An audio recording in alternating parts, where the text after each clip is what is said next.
Welcome back to Jet Scale Models, and in this second part of the build series, we're digging deeper into one of the more curious hybrids to roll out of late war German improvisation, the RSO with the PaK 40.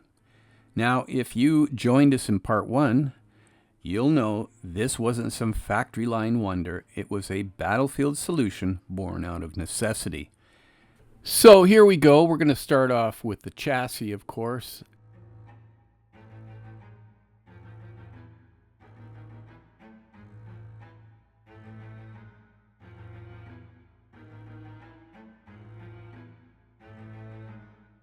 And then we're going to be jumping into other things as well. We're going to stick some parts together for the gas tank, and we're going to work on the engine, and I will also be doing some spray painting with primer colors, as well as finishing up the engine for the most part. But let's start off first with the chassis. Step 1. So let's cut out all these parts and get ready to go.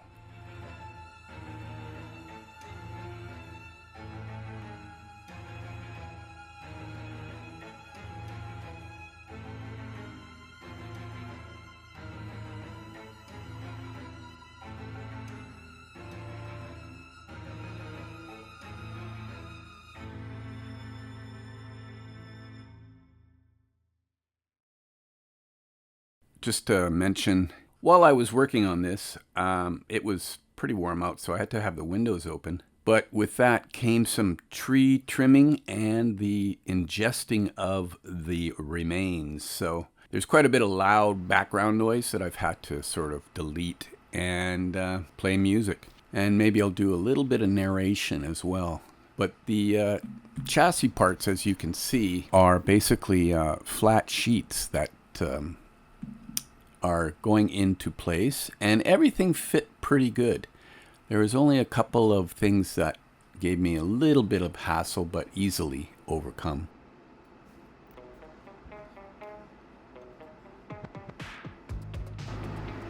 That'll go there.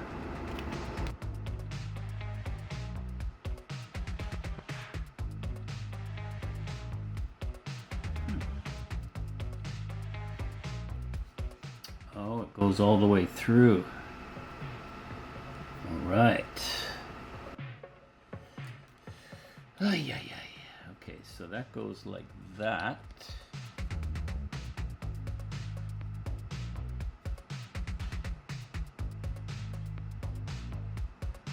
It's a little tight. All right, so that goes in there like that. So, looking at this drawing, this fold goes to the front.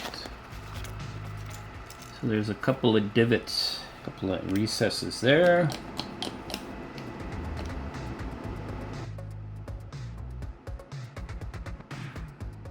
This part will go in there.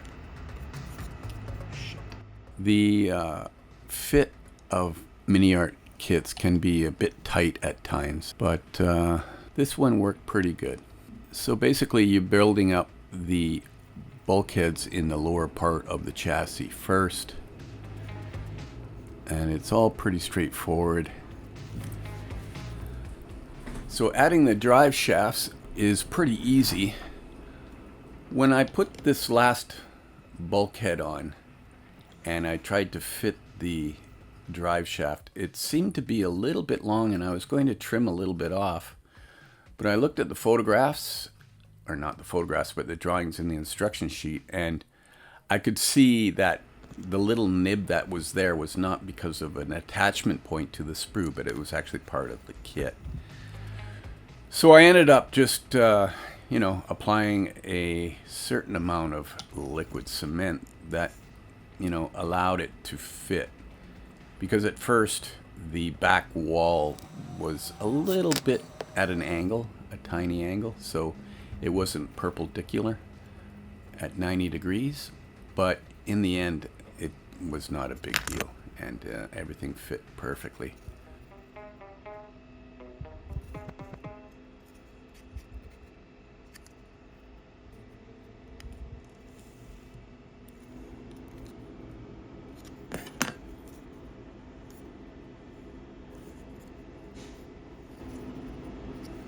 I think I gotta take a little bit off of there.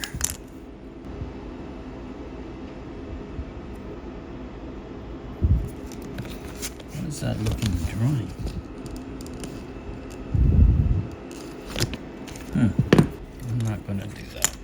Let's stick it back on.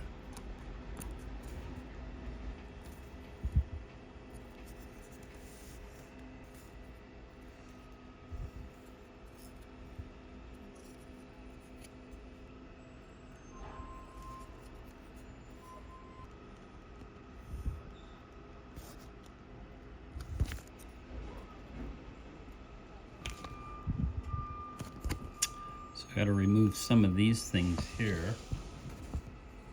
There's a few things that you need to remove on the frame, which is an easy fix.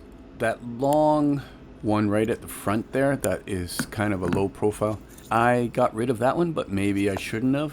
But in the end, it wasn't a big deal. But yeah, if you see that one right at the very front, that looks like just a line. I think later on you're supposed to fit the driver's cab onto that.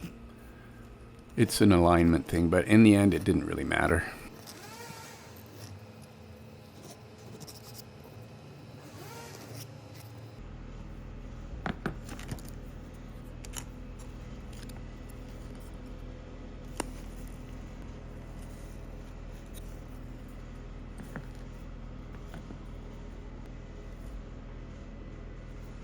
This little strengthening thing that I'm gluing in now, actually I got it in going backwards. So just be aware of that it's supposed to face the other direction than what I have here.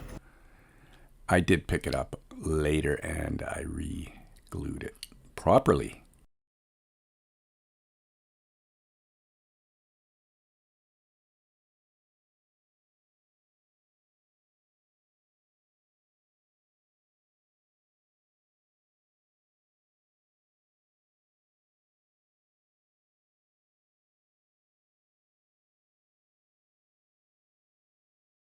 So once all that stuff on the lower floor gets in place, then it's just a matter of gluing these side pieces on.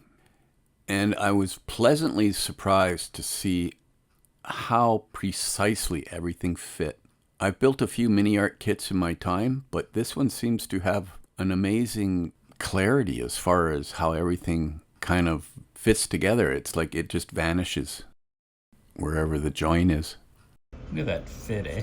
It just... bloop. There's no overlaps. It's not like a big gap of any sort. There we go. There was one issue, though, where these tabs were a bit thick for going into that one, but I fixed that with a little bit of glue.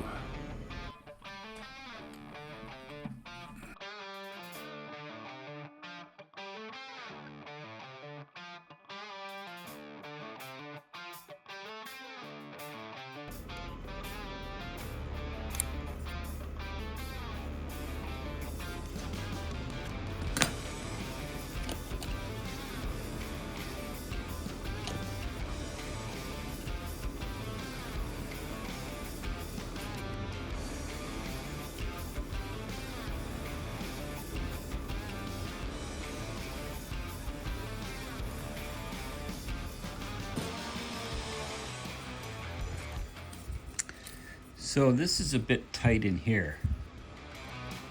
Yeah, you can see it's a bit difficult to get in there. So I am going to put a fair amount of glue in there. Hopefully that'll melt it in there.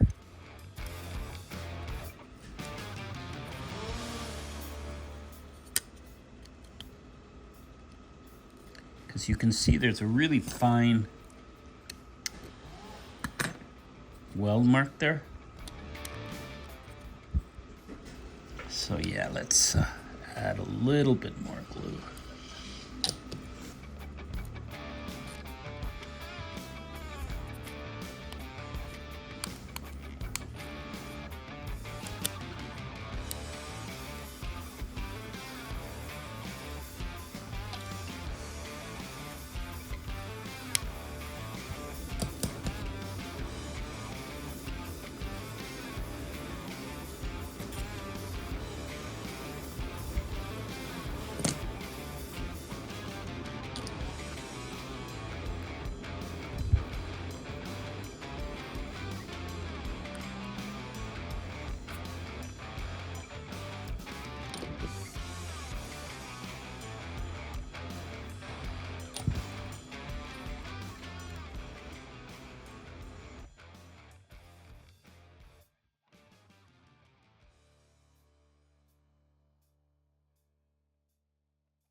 So that went together pretty well. No big issues. Everything lines up really nicely.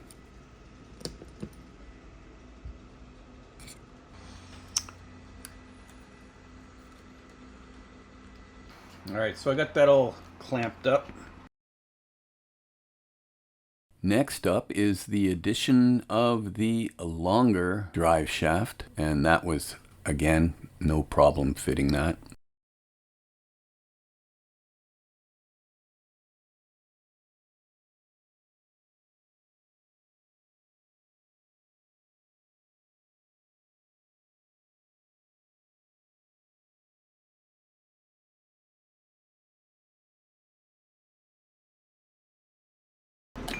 So this is B21, and I'm gluing it in after the fact. But there's two little pins, and they fit right in there.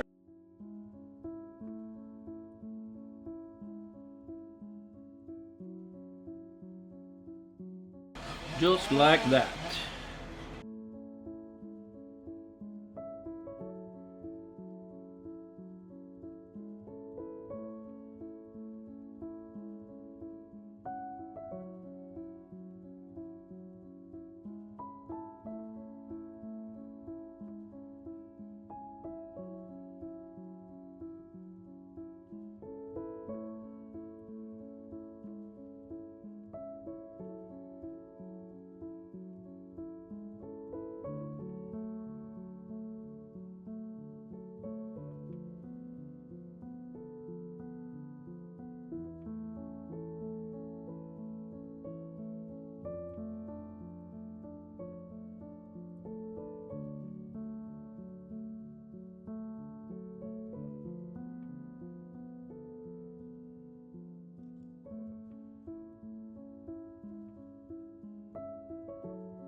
There's a little depression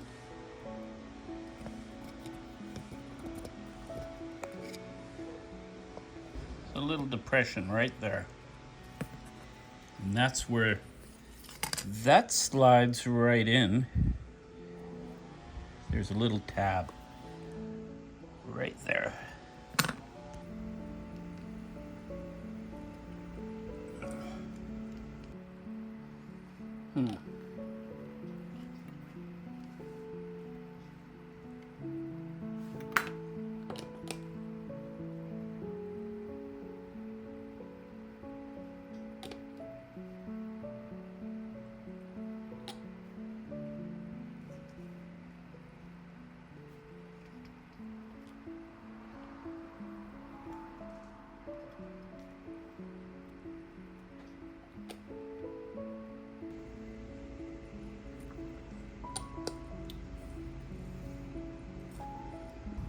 Next up, we've got a bit of hosiery here. And, you know, you just got to be really careful with your cleanup. Just be patient. But in the end, this part really won't be seen that much. So, I don't know. I'm a completist when it comes to dealing with my parts. Even if they're not going to be seen, I try and do a good job of cleaning them up.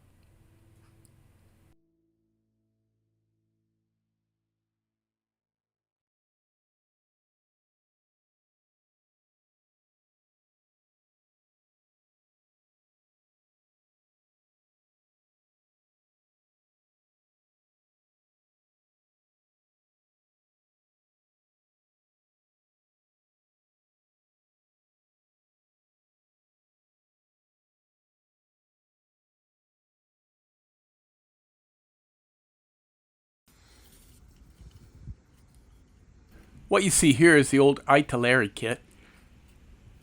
And I built this back in the mid 90s, and I used the photo etch sets from Aber to drive myself crazy and get a really detailed version of this vehicle. But I have to finish it, but it's kind of interesting to compare it with this kit.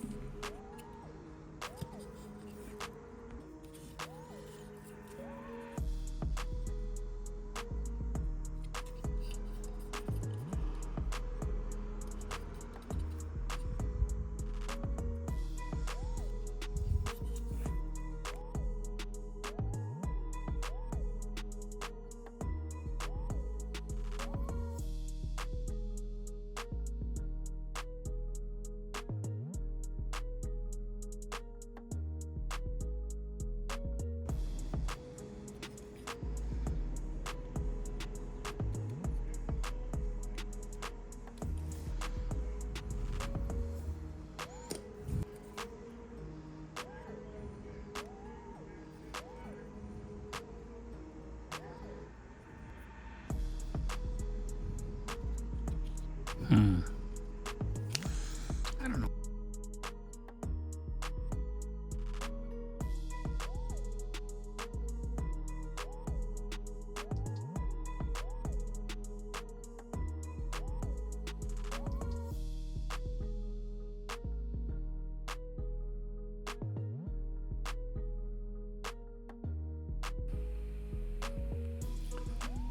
So these supports here for the chassis, at first I thought I was going to have a problem with how everything went together, but you know, the tolerances on this kit are so precise, it's really good. So once I had everything properly in place, and then I propped it into where it's supposed to go here, it absolutely just melded right in.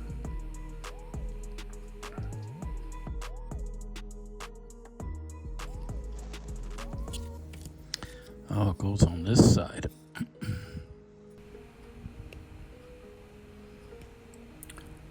I just wanted to make sure the surfaces were nice and clear for the gluing.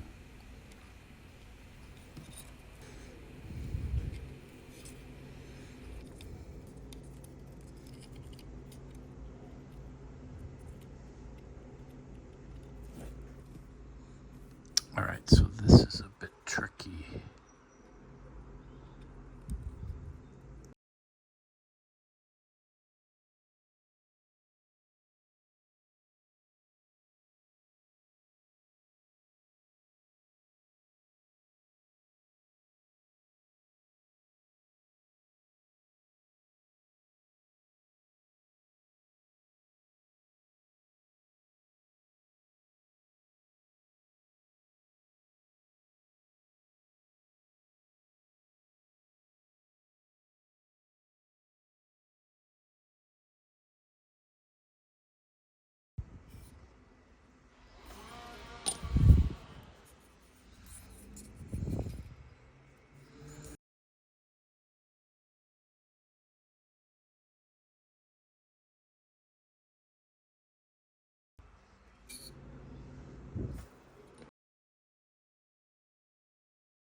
Again, this frame piece just went in without any problem whatsoever.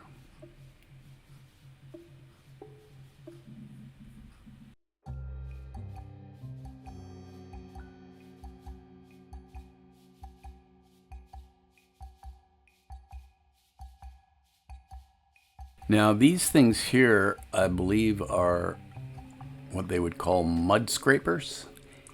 And yeah, it's like one of those things where you don't glue on antennas or, you know, PaK tubes or anything like that because they'll break off. So you don't need to add those until later is what I would suggest, because I had one break off as I was building this. So here we've got some plumbing that we got to put in there.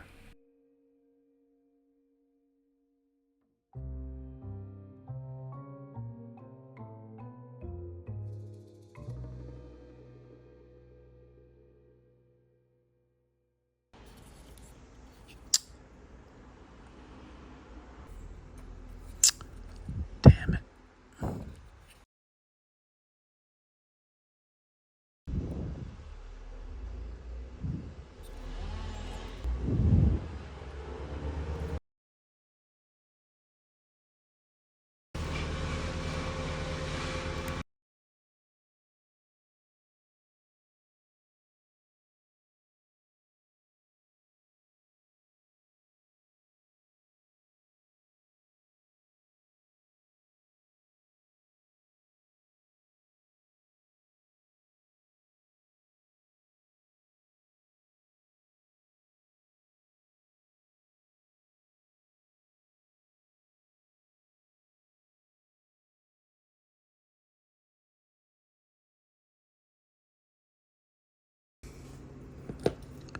Pain in the ass.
As you can see, again, there's no issues with this getting glued into place.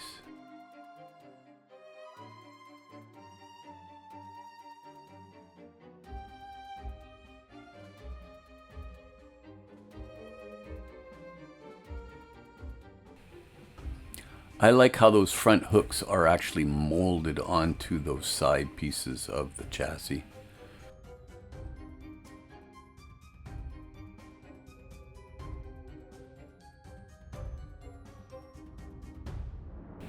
Here's a comparison view of the Aber and Italeri mix.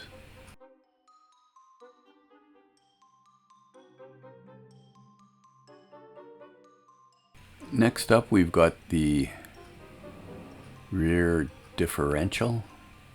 This piece was a little bit odd in its fit, but not that big of a deal, really.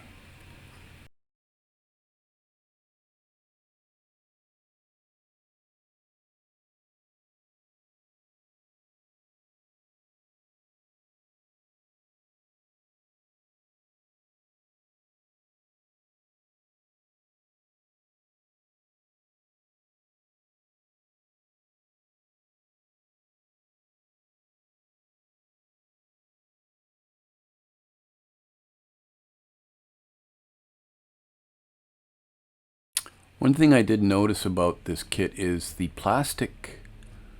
You know, I've built several MiniArt kits, like I said, and I don't know, to me, the plastic seems a lot better. It's not so brittle, and it's not really soft. As you saw there, I just nipped those little insert nibs. You don't really need them.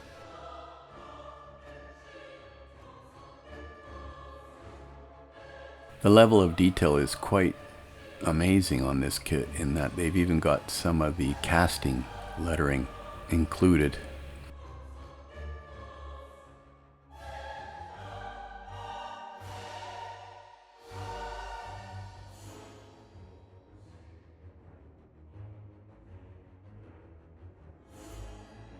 Next up, we've got the, I don't know if you'd call these final drives or what you would call these, but these are part of the drive system or brake system.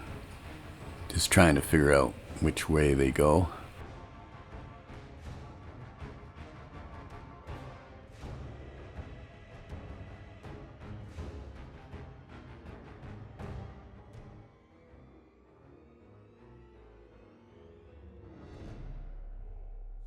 So this went together quite easily. There's just a couple of locating nibs, and you know, they just fit perfectly. There was no issue with it being too tight or anything like I've had in the past.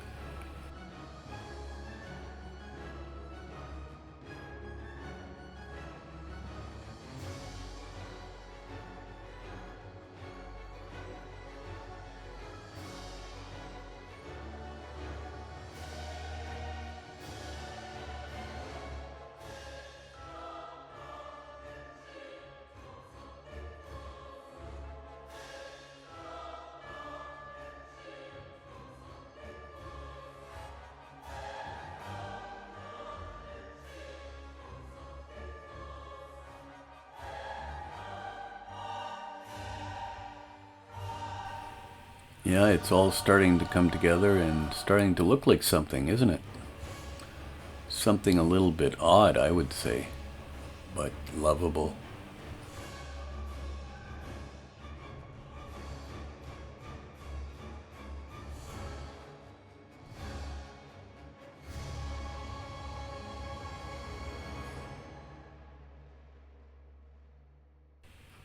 Yeah, those pesky mud scrapers.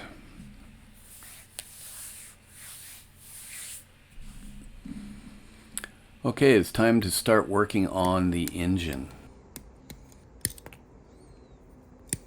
So we'll get the parts all trimmed off the tree.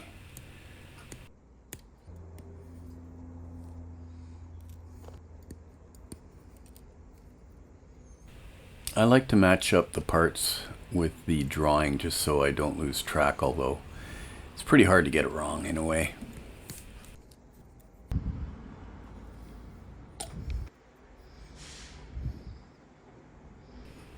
So here we're just building up the top and a couple of the front and back pieces.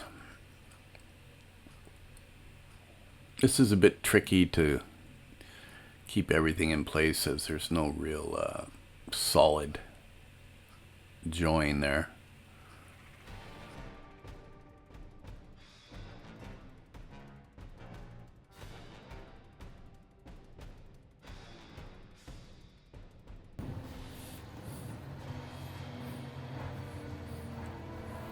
So yeah, cleaning up these cylinder heads can be a bit of a challenge, but looking at photographs of the real thing, there is a seam that goes down the middle of the front of these cylinders, so don't get rid of that.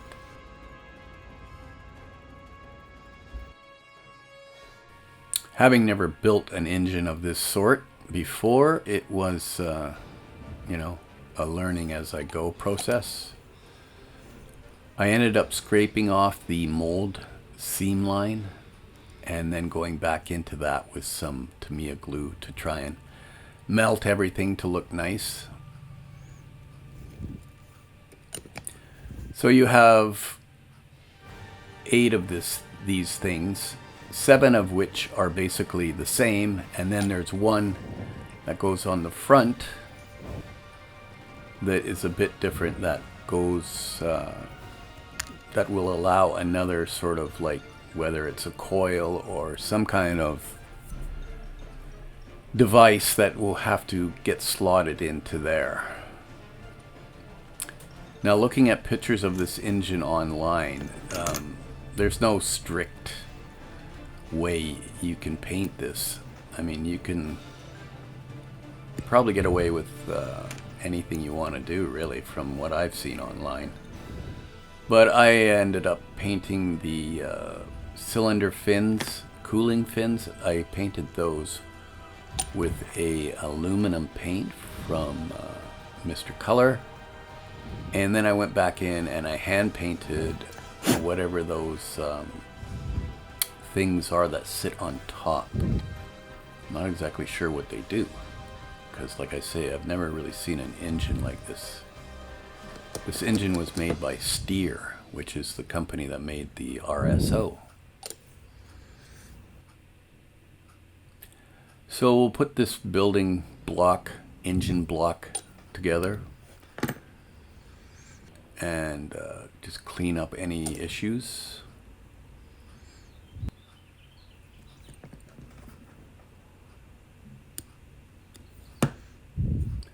Of course, I'm giving you the Reader's Digest version of my cleanup process, but I'm sure you don't want to see a lot of sanding and stuff.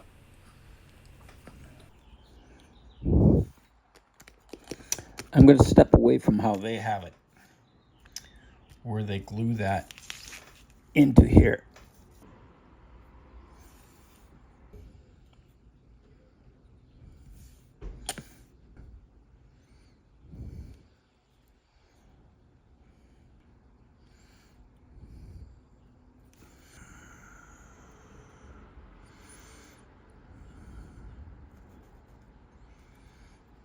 Is that how that goes?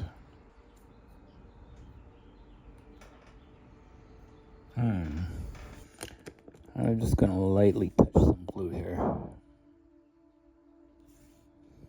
Just trying to understand how everything kind of goes together, and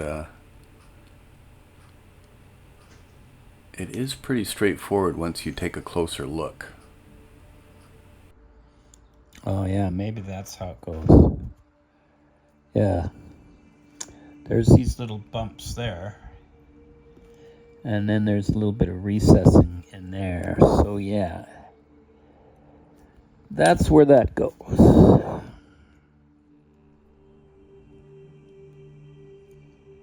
Yeah.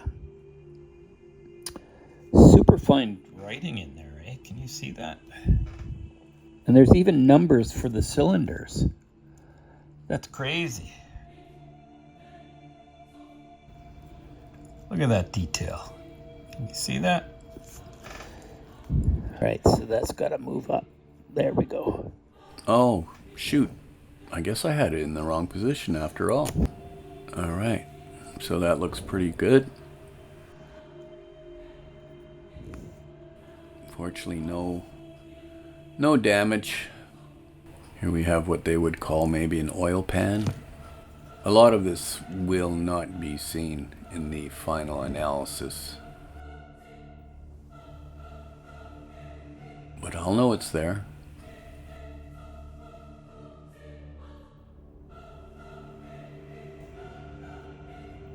So I don't know if that's the starter motor or something like that.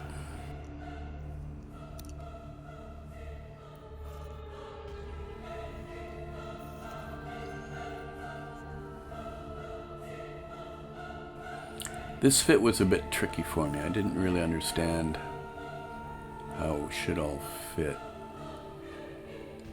but I think I got it in the end. I'm not sure. There is a tab and a recess there, but it's not really a positive kind of feeling when you stick it in there. As you can see, it's got a bit of a angle to it, but I think I sorted it out as good as I could. All right, so now we're going to work on the fans. And they are on the F sprue. So we need F25. What are these ones?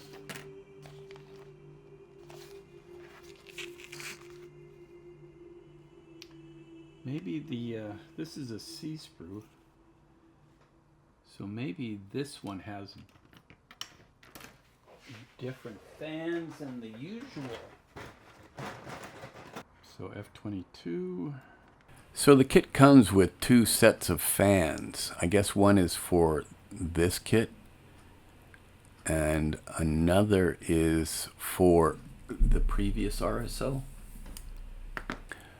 So as you can see with my thumb, I had a little bit of a cleanup accident there. That's why I had the Band-Aid on before.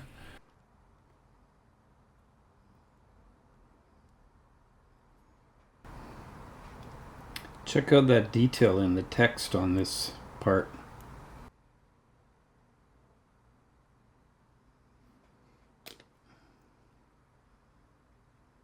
Yeah, these fans went together, no problem. There's a seam down the middle that I wasn't sure if I needed to sand off, but looking at the drawings, yeah, you don't worry about that seam. It's supposed to be there, part of the construction.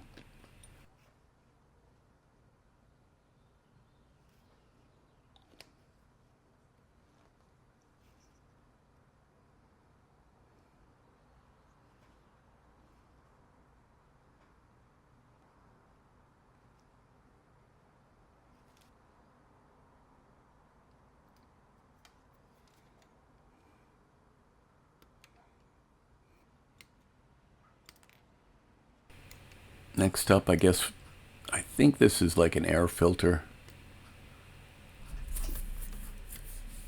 And then also here we have the gas tank, which is a nice inclusion. Although, again, most likely you won't see much of it.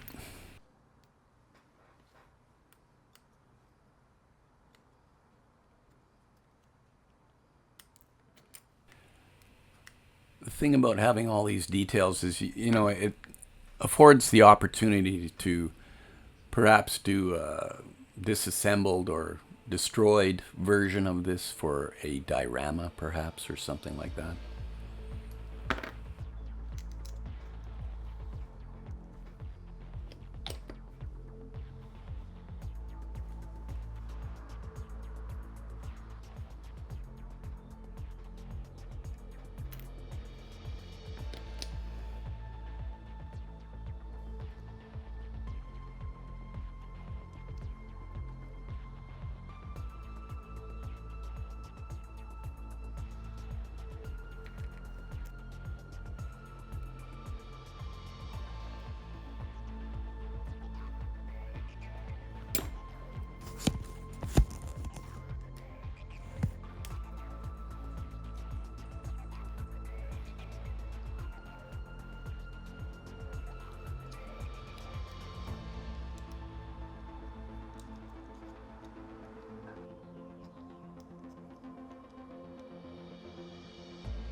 Alright, back to the air cleaner parts.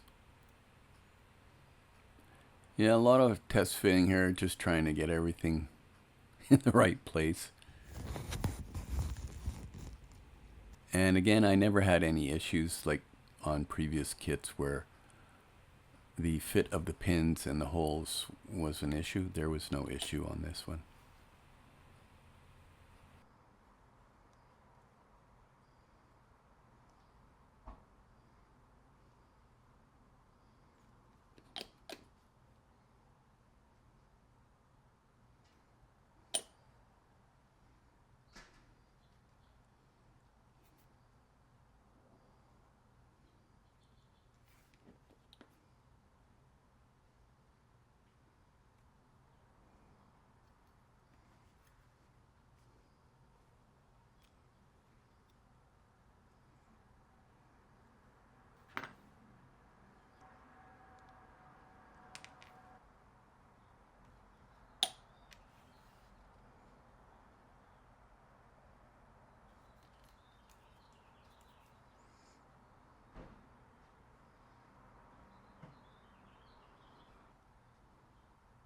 Alright, now we're going to start working on the muffler that goes at the back end of the chassis.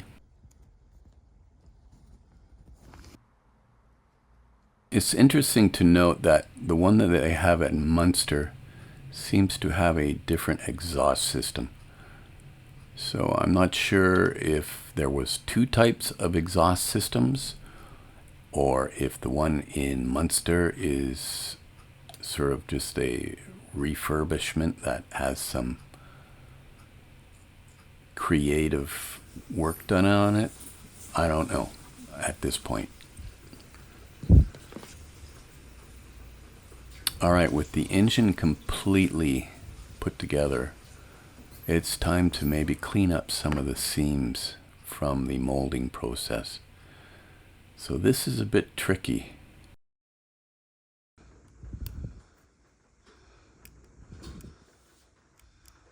But if you're like me, it needs to be done.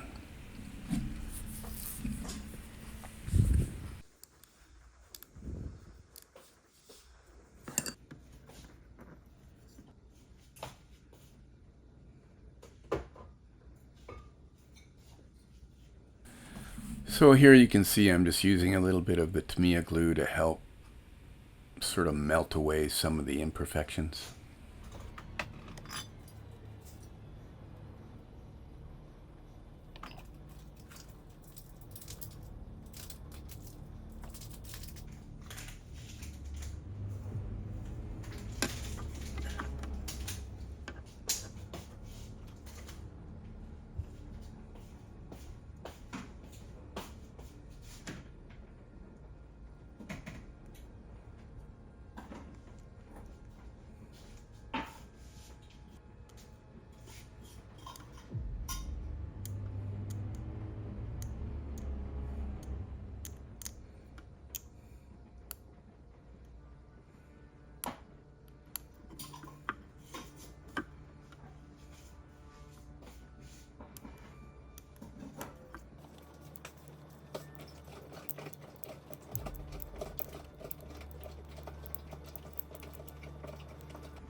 some of these parts are all together, we can take them to the spray booth.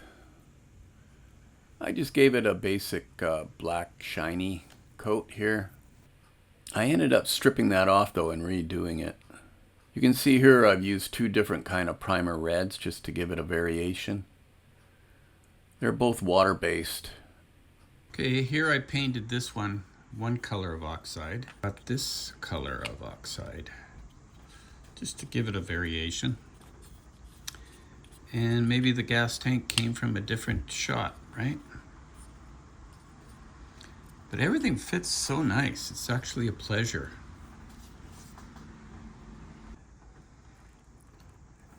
So here I painted it black. I wonder if I need to get more in there.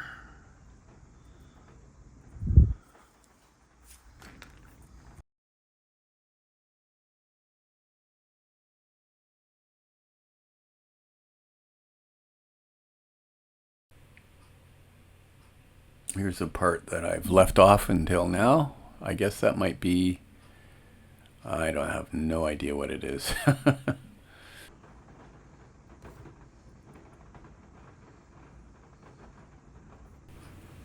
But I ended up taking it back to the spray booth and painting it black as well.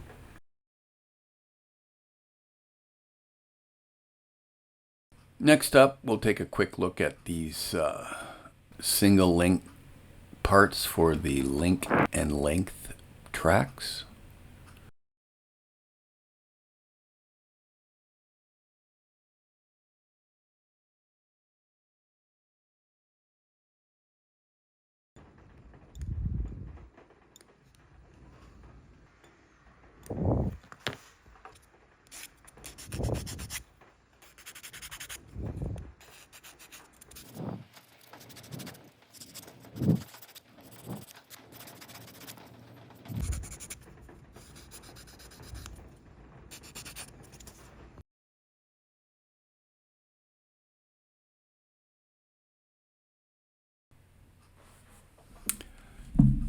And while we're at it, why don't we just clean up these road wheels. So there is no rubber tire or anything on these wheels, it's just straight ahead metal.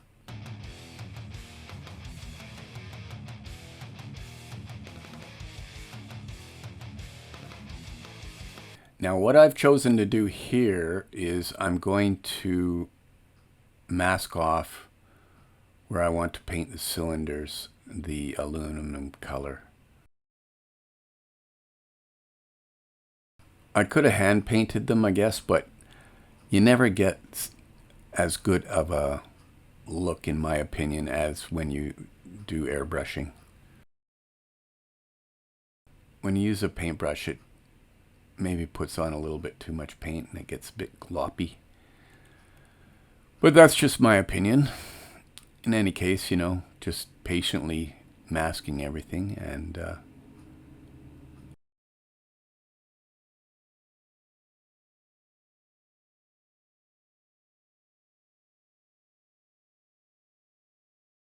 all right, now we're ready to. So now I gotta do some careful painting of aluminum in here. I'll come back and touch up stuff, of course. Spray some aluminum color.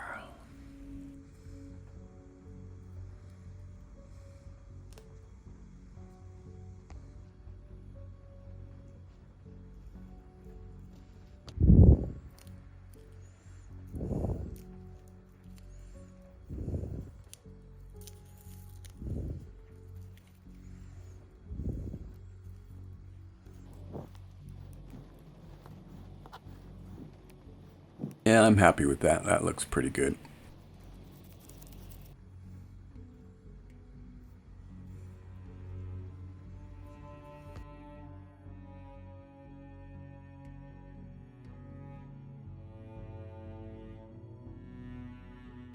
And here I'm just adding a couple of little things that I left off until now.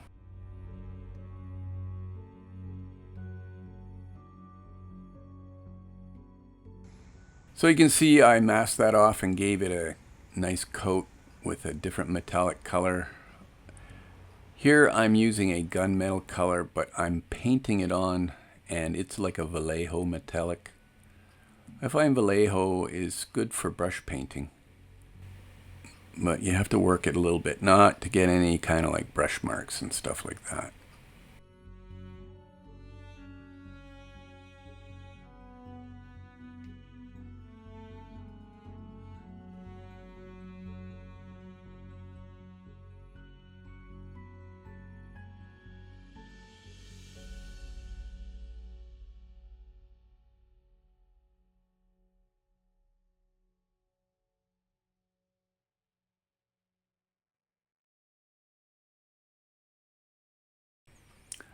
All right, looking around on the internet, I ended up deciding to do this sort of a weird green color. That's your choice might be different, but this is what I'm going with.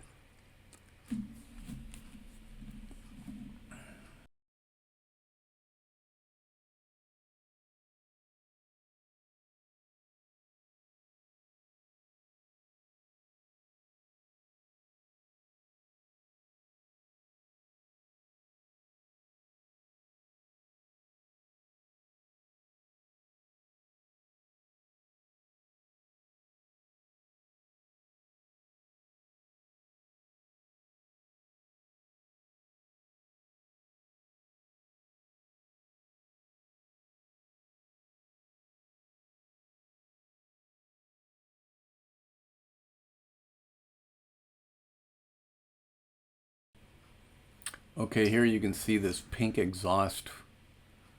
I sprayed that out with a Mr. Surfacer paint primer.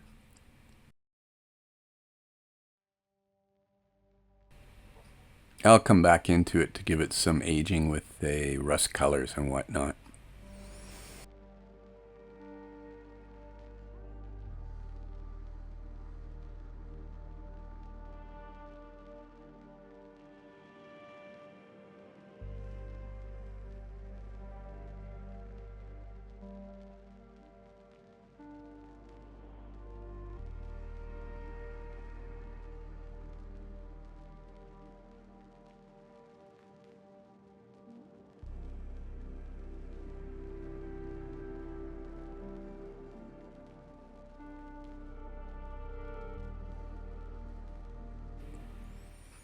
I had a little trouble figuring out how everything goes together here, but I eventually figured it out. There's 5 things, but only 4 cylinders. And I was like, does that go on the inside? And then I finally realized, yeah, no, just glue the front 4 pieces to the cylinder, and then that one part goes in behind the wall of the back end there. There's some other pieces that fit into that.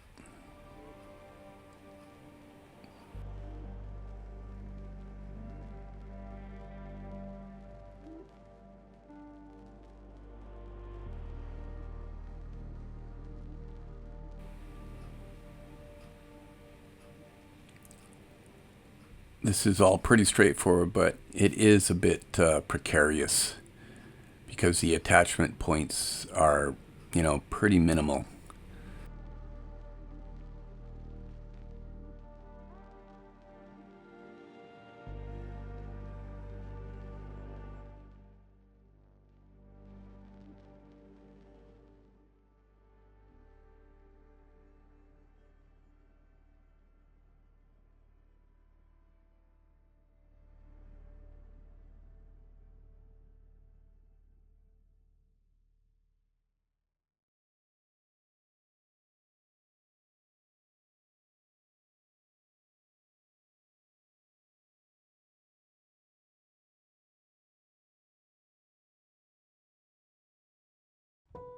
So here we have the parts for the rear toe pintle. And unfortunately, you can only have it going straight out. But these things could hang down, so to speak. But it's not a big deal. But I did notice in some photographs that it actually can rotate down when not in use.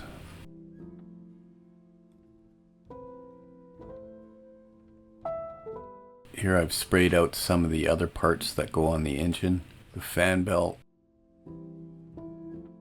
and these filters, which unfortunately I broke the little tube that goes in between them, but that's not a big deal to fix.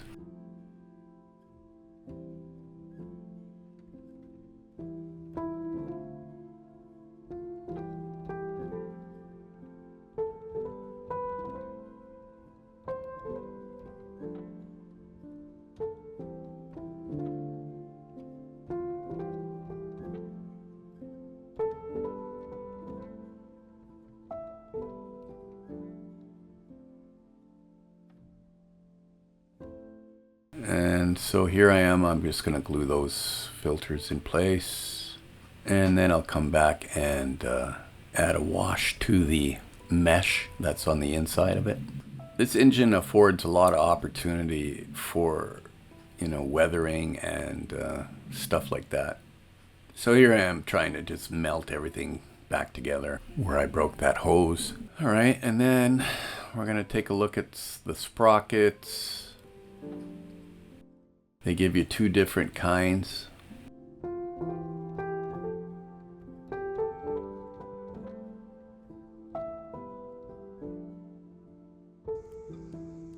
They give you an option of two pieces, one with the steer lettering on it, and the other one is just a plate. I chose the fancier one, of course. All right, well, I think we're coming to the end of this particular video, part 2 in this series. I hope, you know, for anybody building this kit, this has been of some assistance. And be sure to join us next time when we'll be going even deeper into this kit. All that's left for me to say is, in the meantime and in between time, that's another edition of Jet Scale Models. Y'all come back now, you hear?